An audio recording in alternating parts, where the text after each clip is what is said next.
Okay, you should never buy a tomato in the winter because they're tasteless and their texture is crap.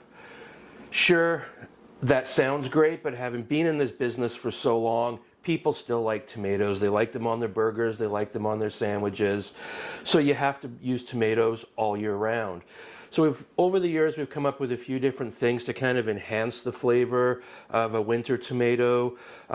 Sometimes we'll use dried tomatoes, make spreads, that kind of thing. But today I'm going to show you a quick way. I said quick, and I was not going to do that in any of my videos this year, so we'll scrub that. I'm going to show you a great way to enhance the flavor of winter tomatoes using some of our spices.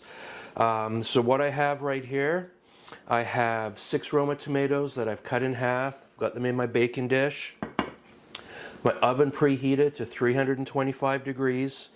And then in my bowl here, I have some olive oil, some minced garlic, a little bit of sugar, salt, pepper. And in this one, I have put in some of our southwestern spice mix. I'm going to use these in, some of them are going to go in burritos, some of them are going to go on nachos. Tonight I'm doing some hot dogs. I have some jalapeno smokies that these are going to go really great on. So the southwestern works really well. These are great in pastas as well. Sandwiches like a chicken pesto sandwich. Then I'd use our Italian spice mix in here. Very simple. Got everything combined here. And I'm just going to drizzle this nicely over the tomatoes. If you don't want to put the garlic in there, you can easily omit the garlic.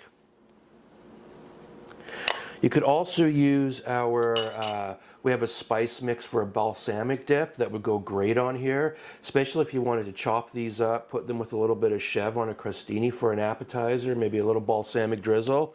That would go beautifully on here. So once I've got all that on there, I'm going to put these right into my 325 degree oven.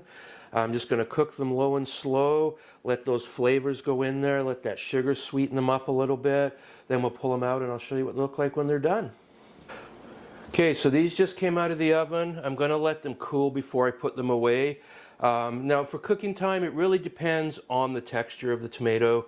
These took me about 25-30 minutes in the oven. They were pretty firm tomatoes. If they're a little bit softer, you want to cook them a little bit less. And then I'm just going to store these. I have some nice little Tupperware that I lay them out in a layer, piece of parchment, another layer. Keep them in the fridge, and I use them from different things. Like I mentioned earlier, if you want to see how I use these ones, make sure you subscribe or follow. I'll be doing some videos with this.